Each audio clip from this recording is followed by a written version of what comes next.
Hi, this is Lucas from Pixelmania. Today I would love to take some time to show you our latest addition to our plugins, that is NNRetime, a machine learning-based video frame interpolation.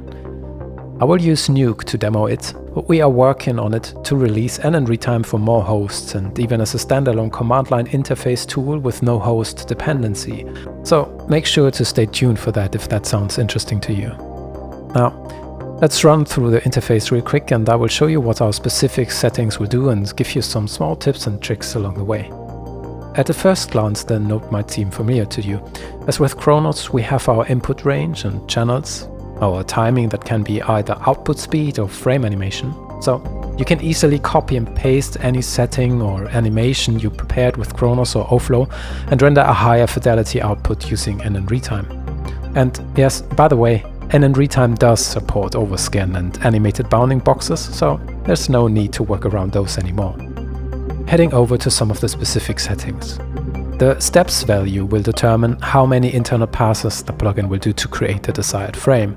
A higher value will yield a higher quality on the expense of a linear increase in render time. So, for example, 4 steps will take twice as much time as 2 steps. I do recommend to keep it on 2 as a minimum or maybe even 3, and to use 1 just for preview purposes. Flow magnitude has an impact on how the optical flow gets analyzed. A higher value definitely catches high motion magnitude better, but can also lead to slightly less detailed edges, so try to keep it as low as possible, or if a shot demands, it could be even a possibility to render 2 levels and combine them afterwards to retime the shot with the best possible outcome. Our plugin does support 4K on 16GB of VRAM out of the box, but if you should ever need higher resolutions, tiling will help you to keep VRAM demand low. Keep in mind that also other plugins might allocate VRAM, so if you run out of VRAM unexpectedly, it's always good to keep an eye open for that.